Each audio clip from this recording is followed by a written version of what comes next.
everyone. I hope that you are all well and we find you on this day safe, healthy, and doing well.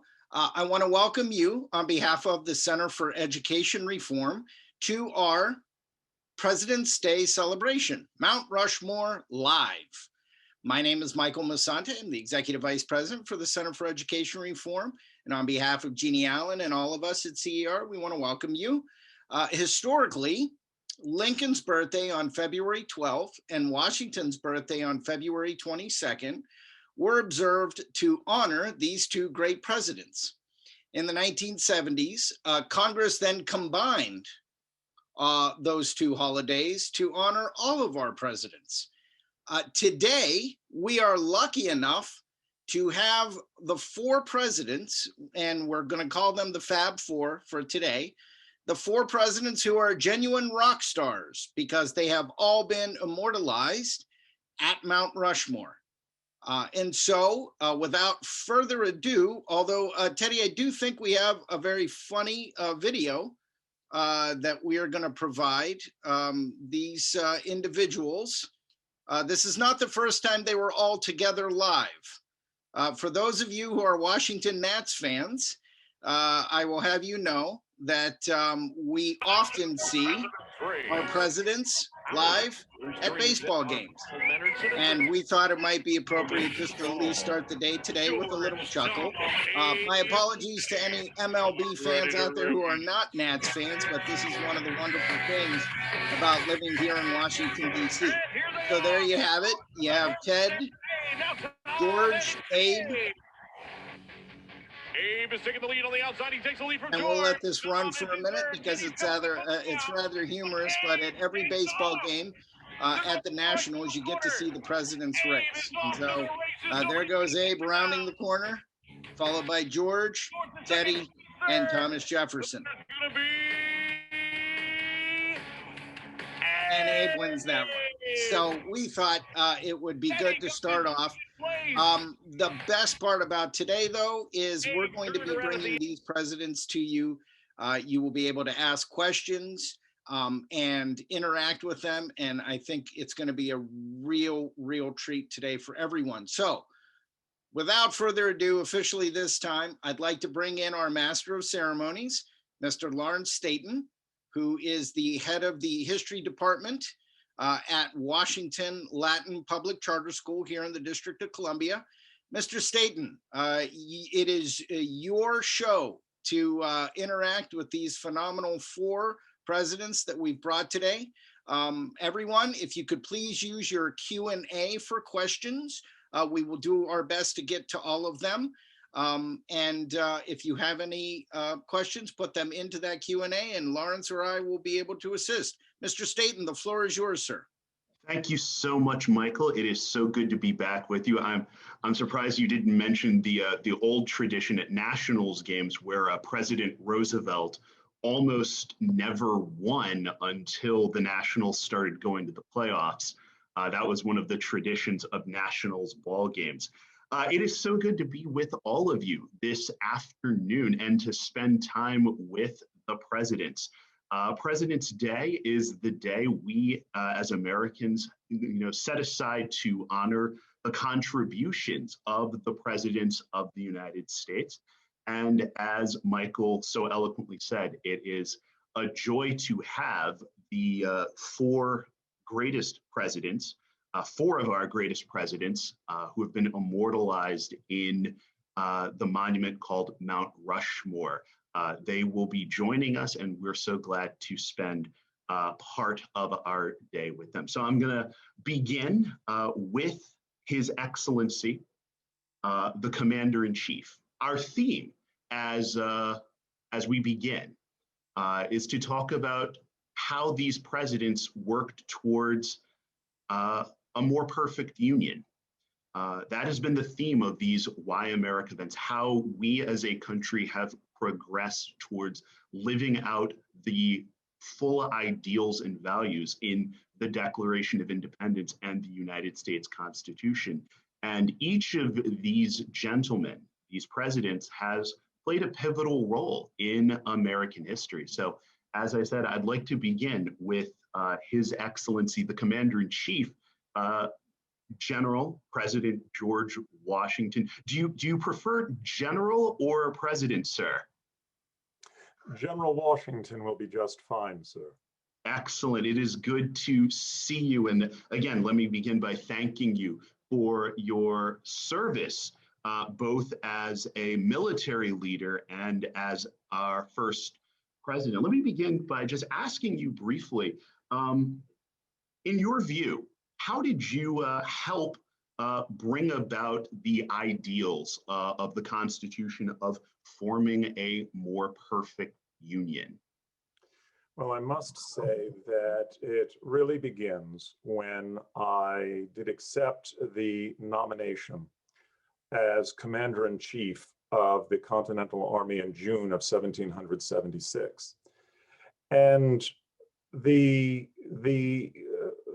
great challenge from that particular position and being in that particular position was to demonstrate in word and deed a type or kind of character that I wanted to see reflected in the behavior of the soldiery as well as the citizenry.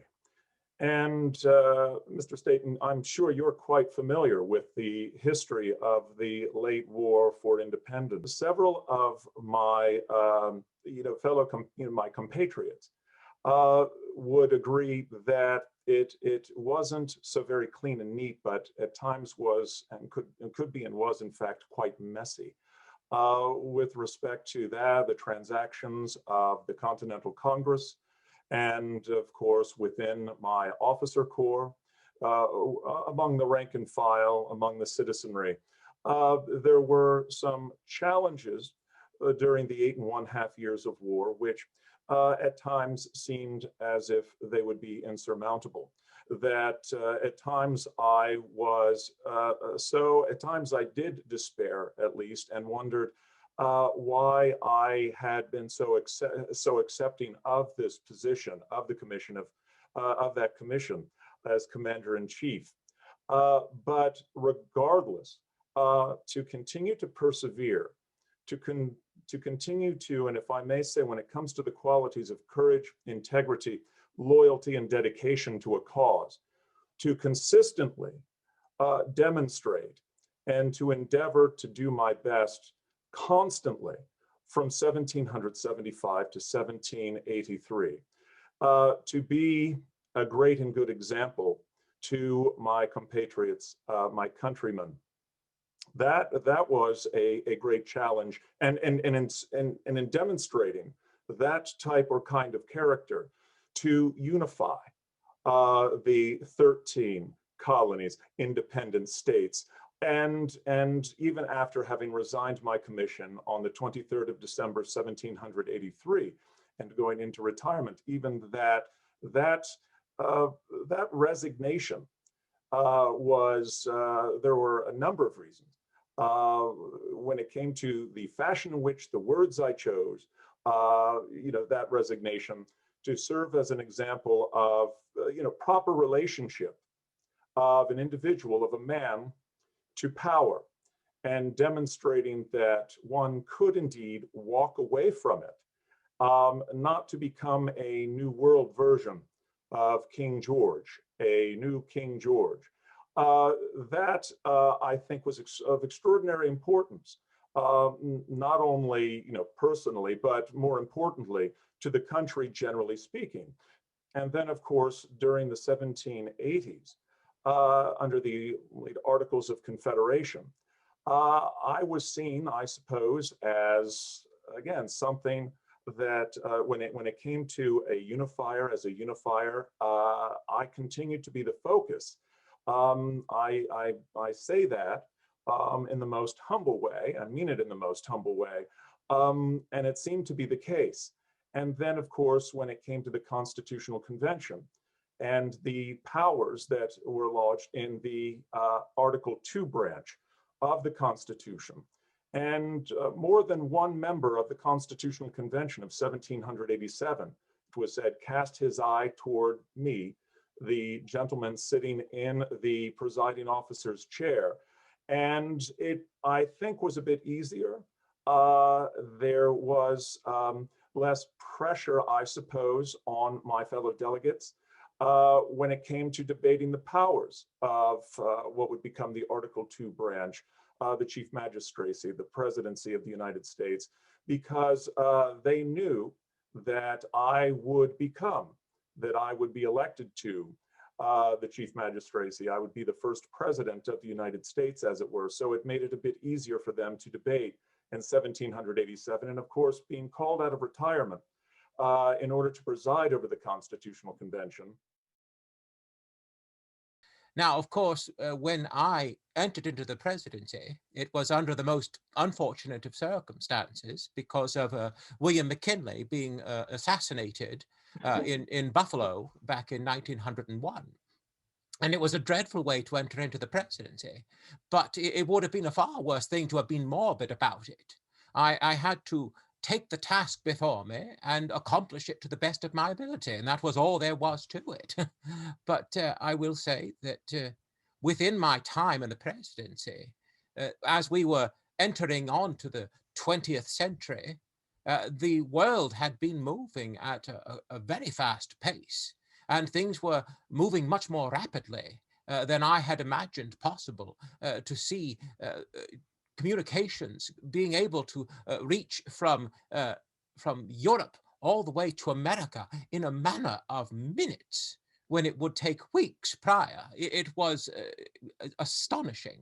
And of course, the improvement of factories and creation of goods and services at a much higher pace than before.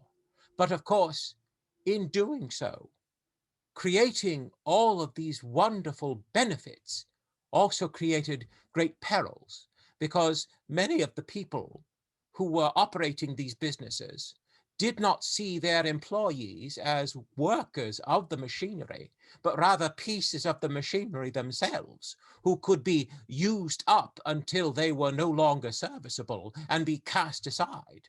It is one thing to be used up in service to one's country, but it is quite another to be used up as simply a person operating part of your factory's wares. No, I believed that it had been long overdue for the good people of this nation to be respected and to be ensured that they would receive what I have called for a long time a square deal. To ensure that the good people, provided that they are willing to step up and take responsibility for their efforts, that they should receive just as much an opportunity to succeed as the person who has the factory itself. The owner of the factory, I believe, does not automatically merit greater treatment or greater opportunity than the person who puts in the hard labor to make that factory successful.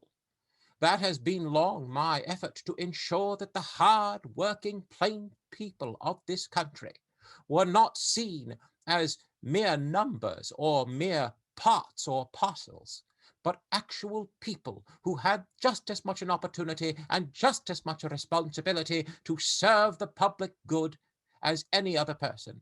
And when I say that, I mean that they should stand fair under those rules. The rules should not be changed for them, but that they should have the opportunity, an equally good reward for equally good service. And combined with ensuring that our people were not only protected in their work, but also protected in their resources and protected in what they were consuming, to ensure that, well, we are fairly close to a meal time for some people. So I shall simply say, to make sure that the food and other things we were consuming were actually what we thought we were consuming. But all to make sure that this country was moving forward in a way so that everyone had an opportunity. That was my greatest desire. And if those efforts caused a greater improvement for this country, well, then I shall be very happy for that. Thank you so much, President Roosevelt. I appreciate your insight. I'd like to bring in President Lincoln and President Jefferson now, if you would. President Roosevelt, you're welcome. Please stay with us as well. President Lincoln and President Jefferson, just so glad to see both of you. Thank you for joining us this afternoon. Questions for both of you, gentlemen. What are your views on the presidency? How did you feel that you moved our country towards a more perfect union? And if I can slip this in, why do you think Americans felt that you deserved to be on Mount Rushmore? Who would you like to go first, sir? Well, President Lincoln, we'll start with you then. Thank you kindly. Yeah, by the time I was inaugurated president, 7 states had seceded from the Union over the issue of slavery. With the outbreak of the Civil War, 4 more states seceded, bringing the total to 11 out of 34. The Constitution, which I'd sworn to preserve, protect, and defend, proclaimed the idea of forming a more perfect union. I was faced with the disintegration of that union and tasked with the responsibility of saving it for ourselves and our posterity. There was no lack of advice from self-styled experts on how I was supposed to accomplish this. In August of 1862, I was challenged by Horace Greeley, editor of the New York Tribune, who demanded immediate emancipation of the slaves. And this was my answer to him. I would save the Union. I would save it the shortest way under the Constitution. The sooner the national authority can be restored, the nearer the Union will be the Union as it was. If there be those who would not save the Union unless they could at the same time save slavery, I do not agree with them. If there be those who would not save the Union unless they could at the same time destroy slavery, I do not agree with them. My paramount object in this struggle is to save the Union, and is not either to save or destroy slavery. If I could save the Union without freeing any slave, I would do it. And if I could save it by freeing all the slaves, I would do it. And if I could save it by freeing some and leaving others alone, I would do also that. What I do about slavery, I do because I believe it helps to save the Union. And what I forbear because I do not believe it would help save the Union. I shall do no less whenever I shall believe what I am doing hurts the cause, and I shall do no more whenever I shall believe doing more will help the cause. I shall try to correct errors when shown to be errors, and I shall adopt new views so fast as they shall appear to be true views. I have here stated my purpose according to my view of official duty, and I intend no modification of my oft-expressed personal wish that all men everywhere could be free. In September of that very year, I published and introduced the preliminary Emancipation Proclamation. In December of that year, I sent this message to Congress. Fellow citizens, we cannot escape history. We of this Congress and this administration will be remembered in spite of ourselves. No personal significance or insignificance can spare one or the other of us. The fiery trial through which we pass will light us down in honor or dishonor to the latest generation. We say we are for the Union. The world will not forget that we say this. We know how to save the Union. The world knows we do know how to save it. We, even we here, hold the power and bear the responsibility. In giving freedom to the slave, we assure freedom to the free. Honorable alike in what we give and what we preserve, we shall nobly preserve or meanly lose the last best hope of earth. Other means may succeed, this could not fail. The way is plain, peaceful, generous, just. A way which if followed, the world will forever applaud and God must forever bless. The following 1st of January, I signed the Emancipation Proclamation, freeing those slaves in states that were currently in rebellion, and then began to advocate for a 13th Amendment to the Constitution that would abolish slavery in all the United States. With the end of the war, this nation, under God, would experience a new birth of freedom and continue towards a more perfect union. As to why they put me on Mount Rushmore, I suppose they needed a full hand. President Jefferson, Your thoughts on national unity. You're the one who most eloquently articulates the ideas of America and the Declaration of Independence. What are your thoughts on the presidency, and why do you think you got added to Mount Rushmore? Thank you, Mr. Staten. By the way, it's good to see you again, sir. Likewise. I hope someday and that the yellow fever and the smallpox will abate, and we shall perhaps be able to see each other in person and have a good conversation. Likewise, sir. Well, a lot had changed since I worked with the committee to write the Declaration of Independence by the time I was elected in 1800. And the beginning of my presidency was one of the biggest challenges that I ever faced. In the years leading up to the election of 1800, the political divisions in the country were growing more and more terrible.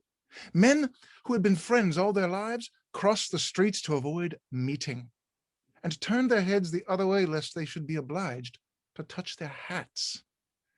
When the votes were counted, the results were contested, resulting in a constitutional crisis.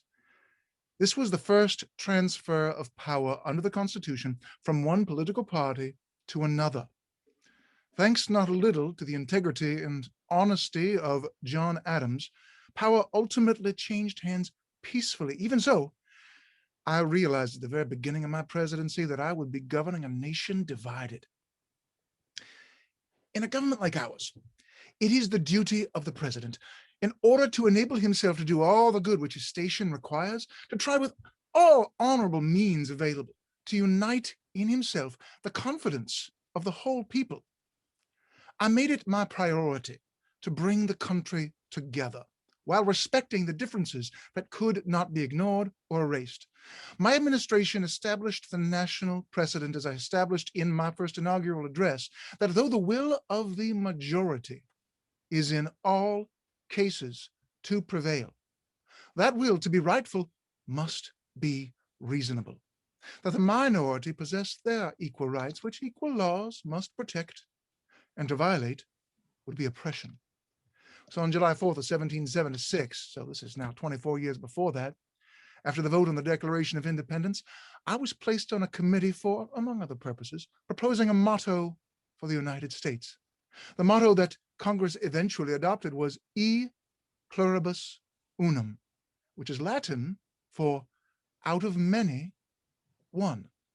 I dedicated my life in public service to the idea that America will derive our greatness from the vast resources that can be found only in a diversity of opinion based on demonstrable fact, and that we will derive our strength from our ability to focus that diversity in a unity of purpose.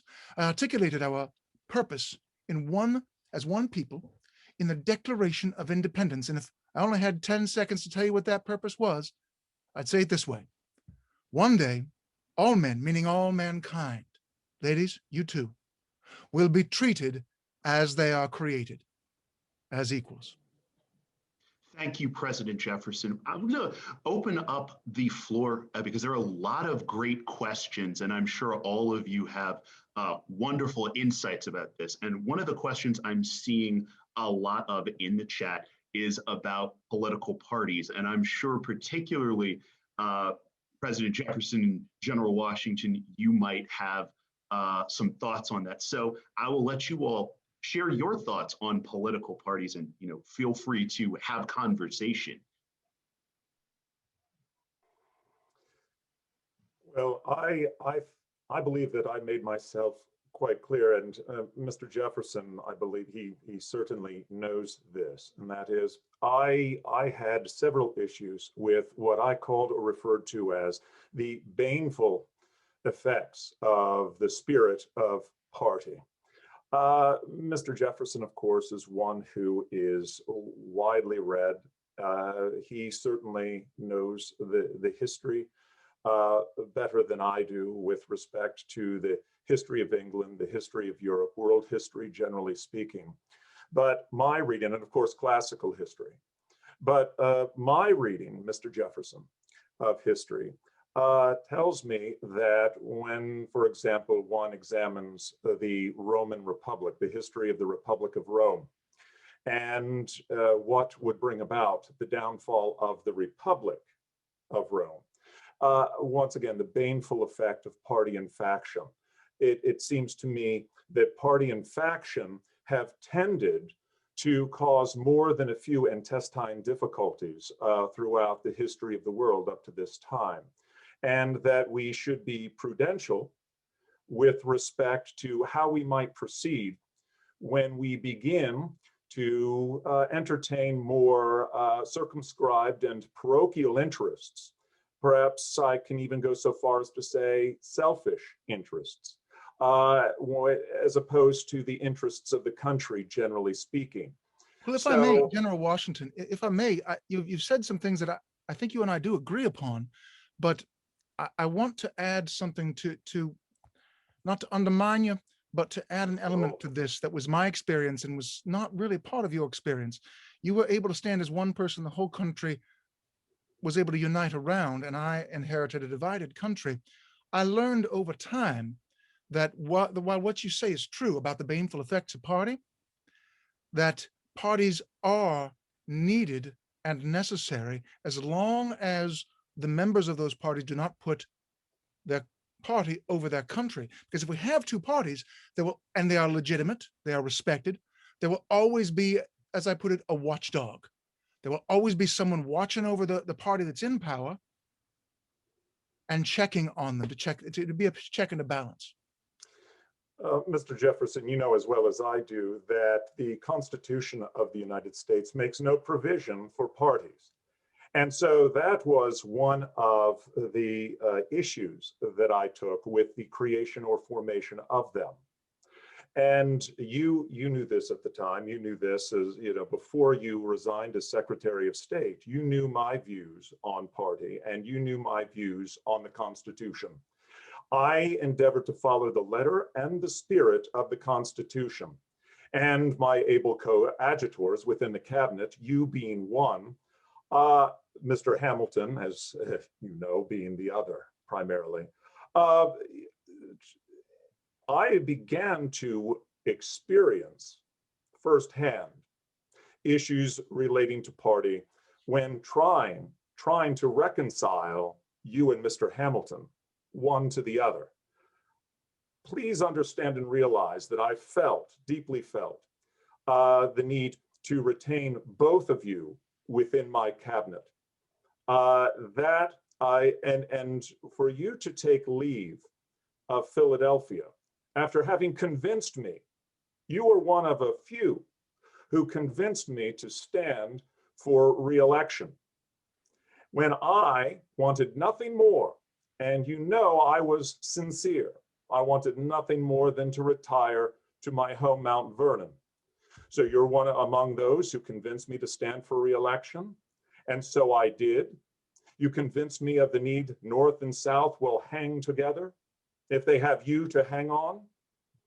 And of course, with respect to Jay's negotiations in England, when it came to the unfinished business of the federal city, it was an unfinished city.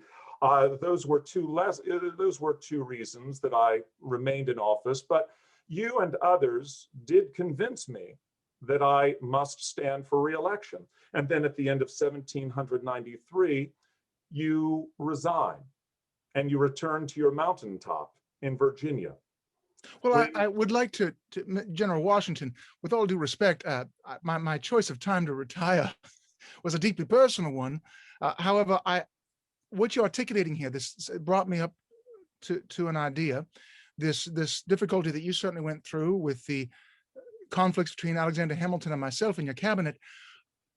President Lincoln, we've had some time to chat up on that mountain side, out west on Mount Rushmore. And haven't you told me a few times that you faced similar trials in your own presidency with a cabinet that disagreed with each other? Am I remembering our conversations correctly, sir? Well, yes, it is true. In effect, my cabinet was made up of gentlemen from both parties at the time, both Republicans and Democrats.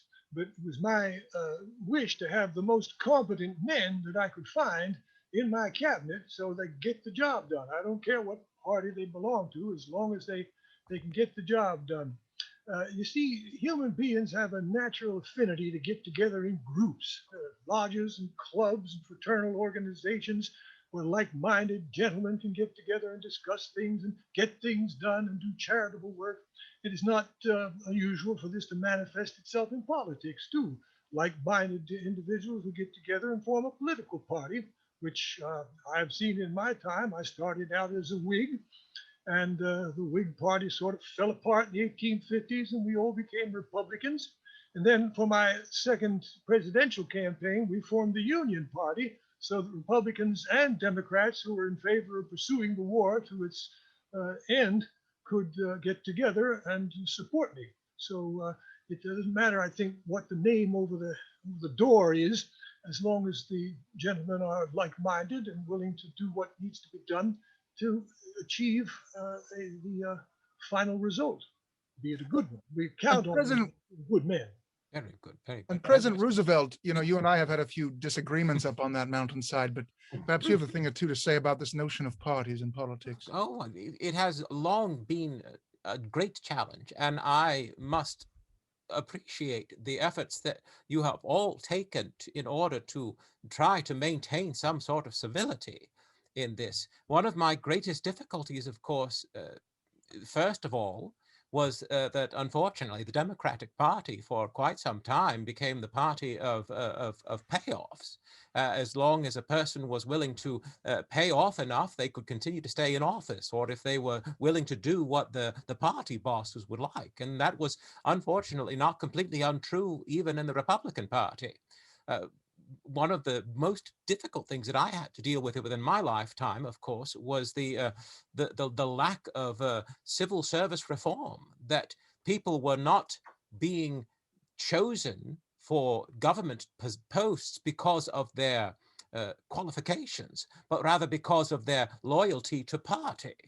And I wanted to make sure, and I did so through enforcement of the Pendleton Act, to make sure that those who would be nominated, or those who would be applying for government positions, would be tested to make sure that they held qualifications to actually merit the job itself.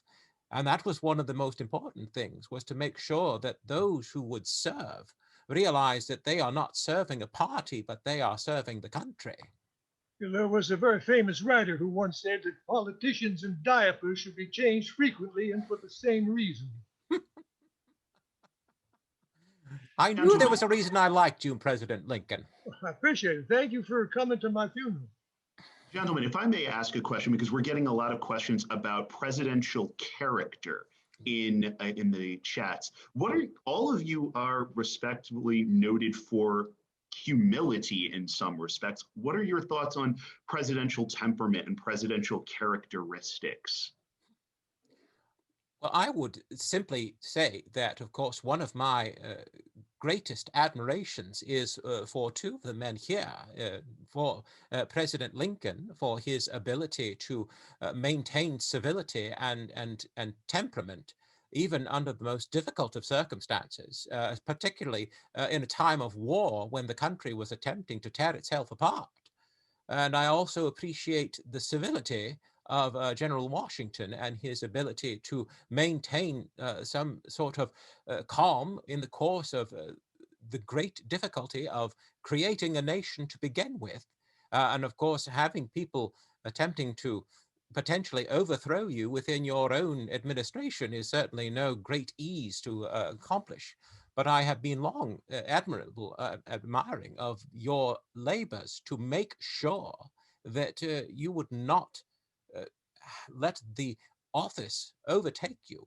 The fact that you, of course, had the decency and character to step down, Mr. Washington, after 2 terms of office, certainly set a precedent, a presidential precedent, if you will, one which I, of course, was very happy to follow in the time of my presidency, of course, that was before 1912, but that's another story. But I did believe that I held the understanding that 2 terms of office was a laudable goal, and it certainly was beneficial, I think, for many, and some could have kept it to 1 and been just fine. Your Excellency, General Washington, I tend to, President Roosevelt and I don't agree on much, but we do agree on the good fortune our nation had to have you as the first president. And that being said, though, it is a danger that the entire office of the presidency was designed around someone of your excellent character. I know that sounds like a paradox, but what I said was we have to get this country underway and establish precedents that will allow us to function when those who follow General Washington, those who fill this office, will inevitably be of lesser character than him. And one of the problems was it was set so around your character that it was almost designed as an office that were somebody of lesser character to take that office, there weren't enough safeguards, the watchdogs that I talked about, that kind of thing, to be checks and balances because, well, you didn't need them around General Washington. Yes, I can only imagine what John Adams felt like trying to step into those shoes. Oh, that poor man. Poor man. I never would have wanted to follow General Washington. Oh, no, of course not. Who would want that task? Gentlemen, I'm sorry for interrupting. If I may ask a question kind of following up on presidential character and following each other. A lot of people out there want to know what your thoughts are on term limits. And kind of like a personal question I'd like to throw in. If you could have run for a 3rd term, would you? Well, I think it's very simple to say I would, and I did. Of course, in the time that I lived, there was no limit on one's term. That did not occur within my lifetime, and so it was not necessarily necessary for anyone else. It was more of a gentleman's understanding with President Washington's example that not too long of a term should be taken. However, I will say that after my term of service of 7.5 years, determined in 1912 that President Taft, a member of my own party, was not addressing the issues that were crucial to the continuation of this country and needed to be challenged. And there was enough support that I became the person to challenge him in primaries, and then later on as a 3rd party candidate with the Progressive Party. And I believed that it was necessary to do so. Of course, I believe as long as a person is willing and able to serve. But of course, I believe that circumstances need to be appropriate for a person to continue serving. Oh, you see, this is where President Roosevelt and I have disagreed on that mountainside a number of times. I think we need more term limits. We need them everywhere. We need them in the executive, the legislature. And if judges are going to be permitted to legislate from the bench, then we need to have them with term limits as well. Well, this country was founded chiefly in opposition to a monarch who was ruler for life. And so we would always be suspicious of someone who wanted to hang on to their office indefinitely. Anybody who wants to be president more than 4 years should take a good look at the series of photographs that were taken of me from the time I was elected till the end of the war. And if that's what that job does to somebody, they're wise to get out after 4 years. General Washington, you left after your 2nd term voluntarily. You could have obviously been elected again. I don't think you and I've ever talked about the notion of term limits, though. I'm interested in your thoughts.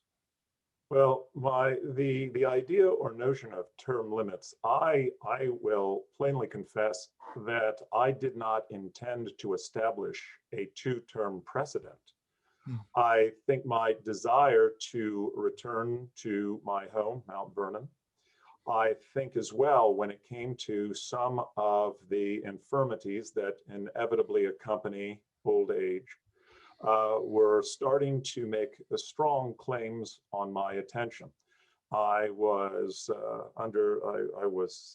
dealing with an inflammation in my shoulder.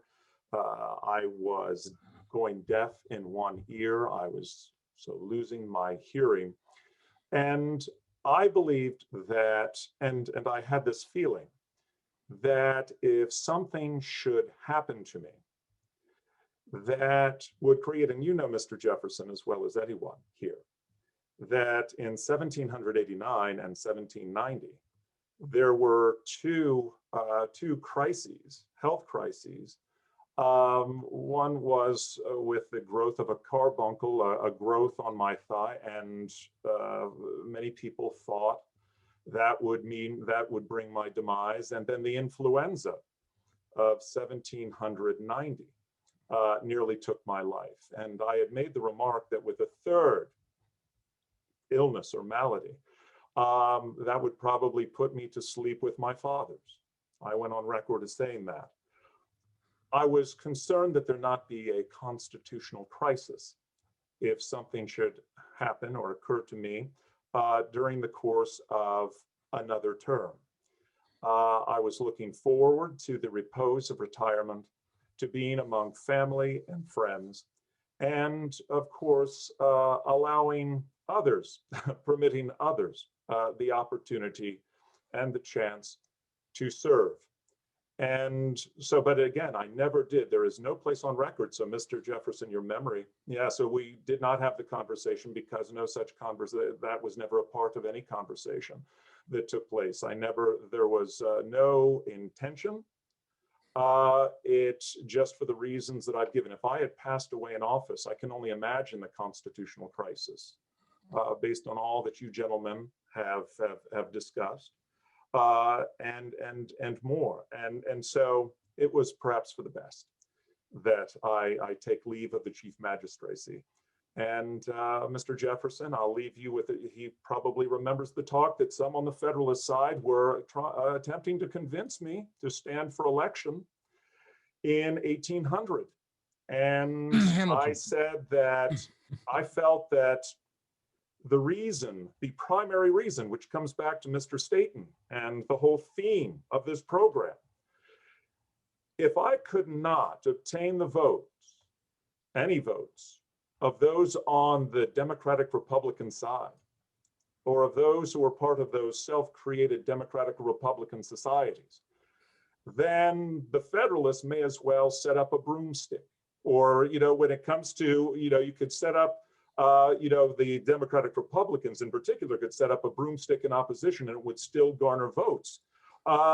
In other words, I would not be able to win unanimously to assume the office of president under the circumstances that obtained in 1788-89 and 1792.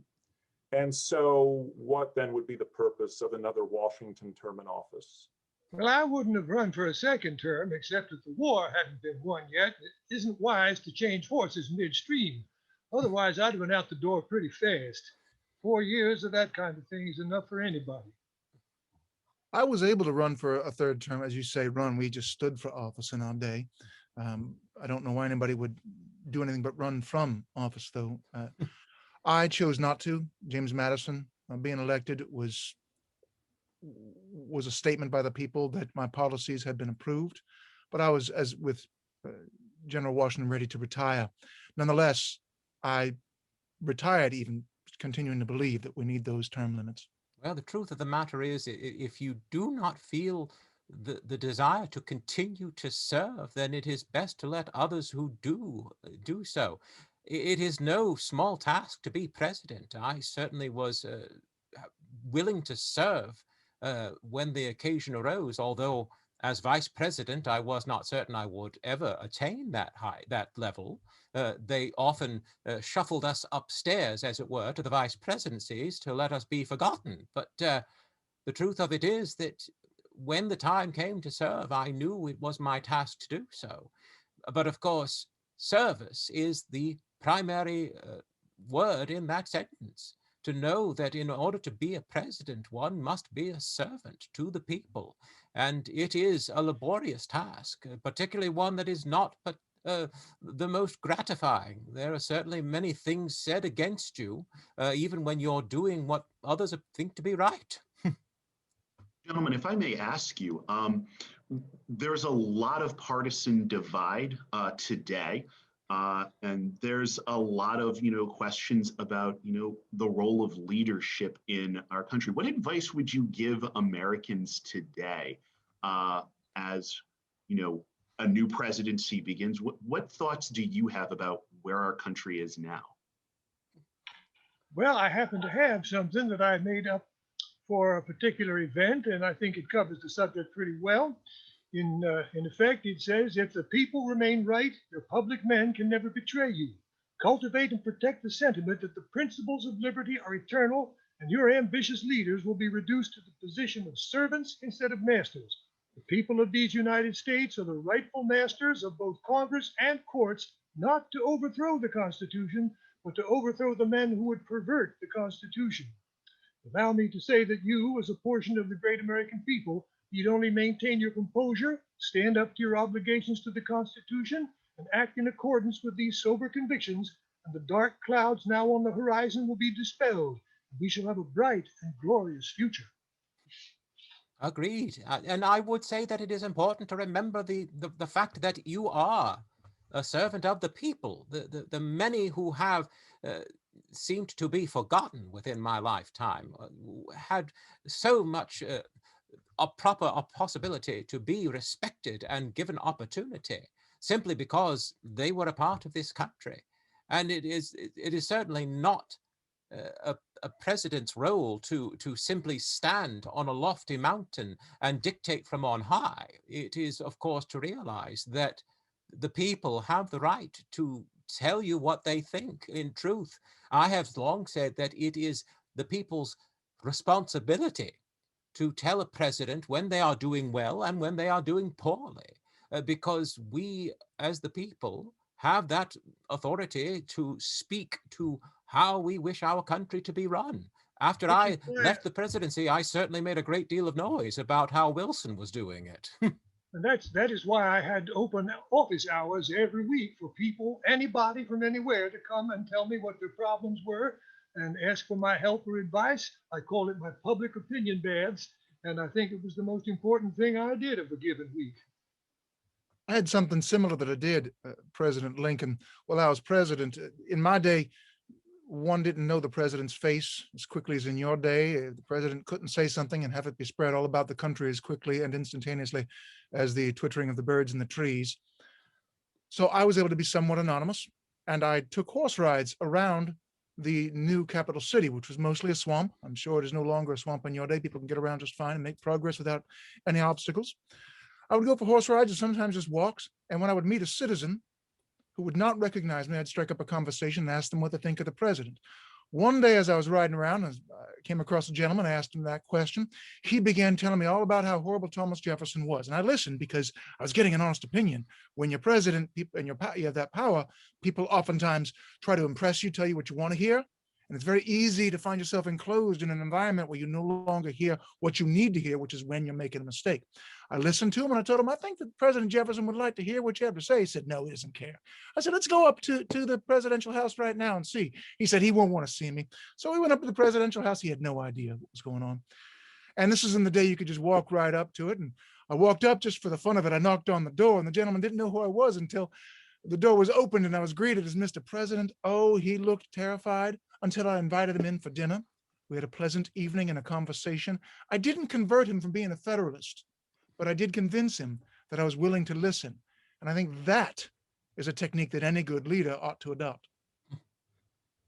And Mr. Staten, if I may, just make one remark regarding what my executive coadjutors have said here this afternoon. And I hear the word citizen. I've gone on record as saying that it is not president, senator, member of the House, Congress, mayor, alderman. It is citizen that I believe is perhaps the most important role or title, if you will.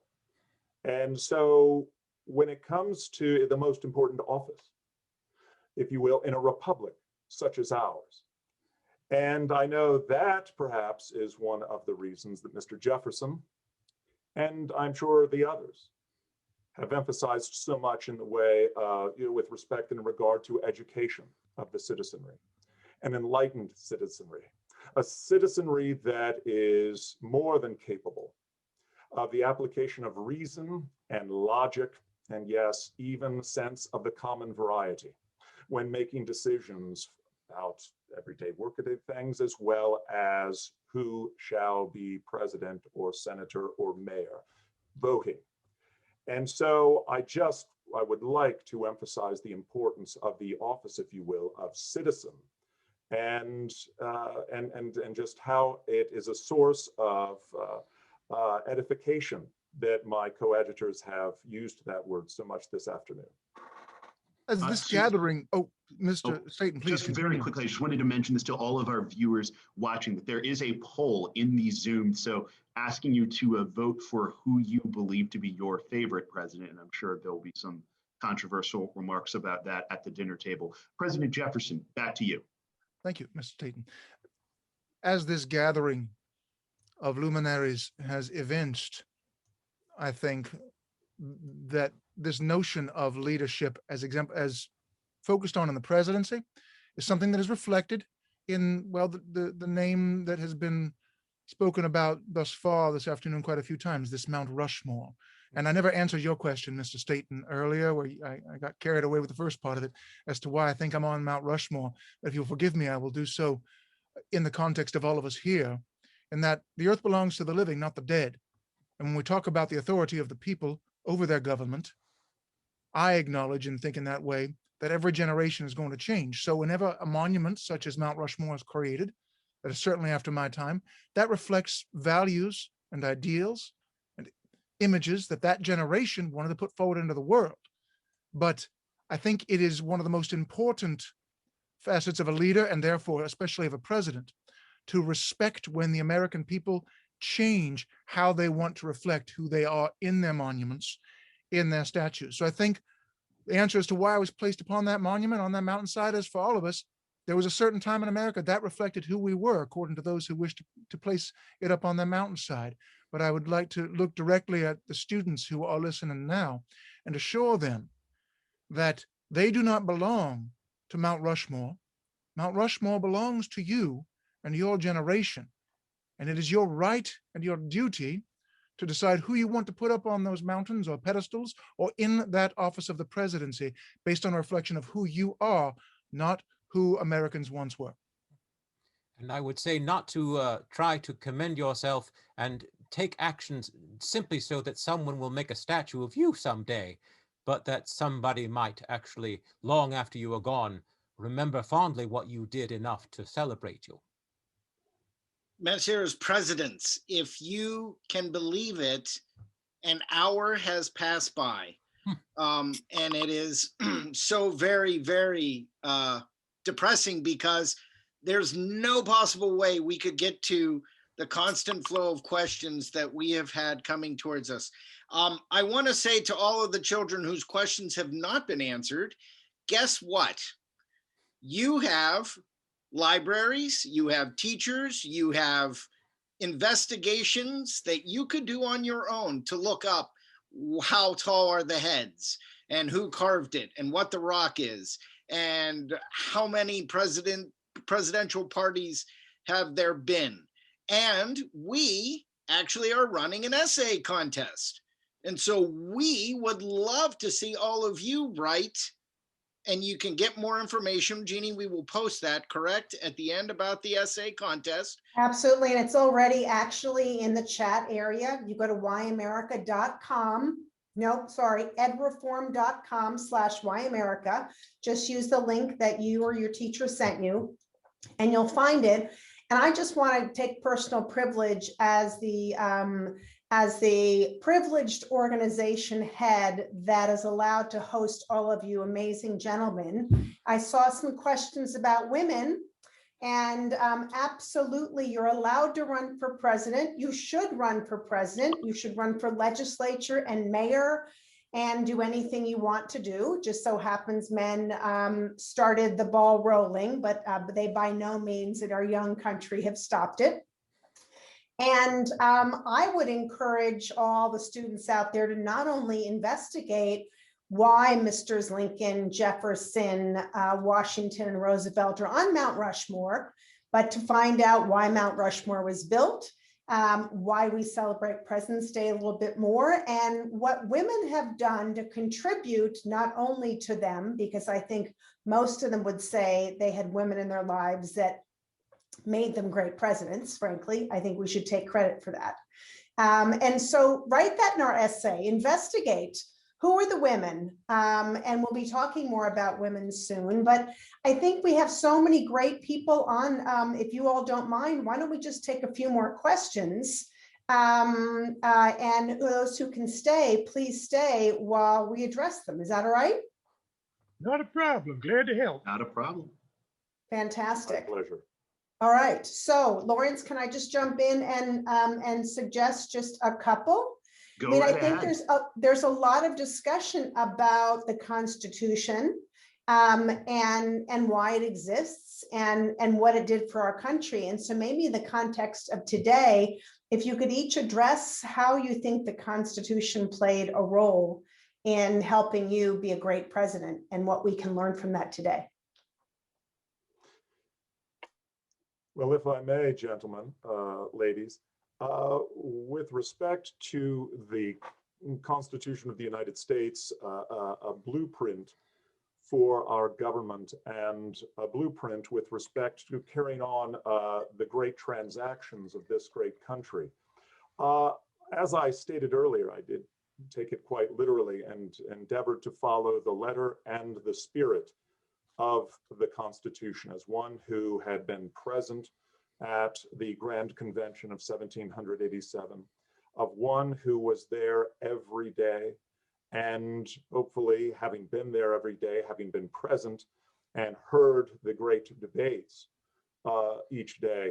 And of course, then after the day's work, each day's work, repairing to taverns in order to continue to talk about where this country, the direction in which it was going, being very careful because, again, the work of the convention was carried on in great secrecy. But as President of the United States, having that plan, that blueprint was, of course, enormously important. But as Mr. Jefferson, I believe, alluded to earlier, and so did the other gentlemen, my coadjutors, the great weight that I felt upon my shoulders was knowing just what Mr. Jefferson and others had said, that those who would come after, those who would follow me in that office, endeavoring as I did, attempting mightily to be a role model, a model for those who would come after, that led to really no end, incessant concern and wonderment with respect to just how I would be able to carry on each day, each week, knowing that the eyes of many, most unborn would be upon me when it came to that particular part of my generation's posterity, the generations yet unborn, who, again, representatives of those generations who would ascend to the office of President of the United States, but to have that Constitution. And of course, I interpreted it as best as I saw fit, as best as I believe I was able. And I think this idea that you mentioned, General Washington, of generations is so very important in how I view the Constitution, that it belongs to every living generation. The earth belongs to the living, not the dead, and the Constitution belongs to the living generation. And those who created the Constitution should be viewed, as in my presidency, I looked at it as something that we should look to those who created the Constitution for the guide as to how to interpret it. But then every time it is amended, the generation that amends it, they are now equal in their position as founders to that first generation, because every amendment to that Constitution is equal in power. There's no amendment that can be unconstitutional if it's an amendment. So that means every generation that amends it is now part of equal to a founding generation. This idea of generations then is key to how I approach the Constitution. Yeah. And we heard Mr. Lincoln speak about slavery and his efforts at abolition. that some people thought that was not even provided for in the Constitution. And Mr. Roosevelt, who I've defended at great lengths, and I confess my bias and affection for you above the rest, who brought national parks in to respecting our country, many people said that's not the role of the president either. And yet somehow you all found ways to improve our world by interpreting it. In my political philosophy, Mr. Jefferson's Declaration of Independence is the birth certificate of this nation. The Constitution is the instruction manual on how to run a country, and the Bill of Rights is the guarantee. If people follow them closely and honestly, they cannot go wrong. And I certainly have long believed, as I have seen, that there are presidents within my lifetime, including the likes of Mr. Lincoln's predecessor, Mr. Buchanan, who seemed to think that the president was beholden to the Congress more than the people. And I certainly believed that I had the authority to do what was right for the country, provided it was not expressly forbidden by the Constitution. And certainly, your example with the national parks, that was very much locked in by the Congress. And when the opportunity arose through the Antiquities Act, because the Congress was the one that had the authority to declare area as a national park, when the Antiquities Act was signed, I had the authority to declare such land a national monument, and was greatly evidenced by the Grand Canyon, one of the greatest examples, because people were complaining about whether or not it should be a national park, because there were certain people who wanted to make it into an elaborate copper mine. But Well, when you take the Grand Canyon as a whole, it's a very impressive monument. yes, indeed. Indeed. And the truth of it is that I believe that it should be preserved for future generations. And so I believe that it was in my authority to declare the Grand Canyon a national monument and save it for future generations. And that was, I believe, following within my authority in the Constitution. And am I right or mistaken that you helped create, Mr. Roosevelt, the notion of the bully pulpit? Well, I will only say that people call it a pulpit. I did not necessarily agree that it was a pulpit per se, although it was a bully pulpit when it was. I think that some people tend to think of it as some sort of mandate from on high. I say bully to say that it is a good thing. It is a bully good thing to have an opportunity to express your opinions to the people. And so, yes, calling it a bully pulpit was not necessarily my idea, but it was certainly what was ascribed to me, simply because if the people needed to hear what I had to say, it was easier to tell them directly than have it go through the Congress. Great point. Mr. Staten, do you want to take it away and help us close out? Any final thoughts and questions for our presidents? Thank you all so much. It's been such a pleasure spending this afternoon with all of you fine gentlemen. I think you all eloquently said that, you know, it's up to the informed, educated citizenry of the United States to continue the work that you all have started.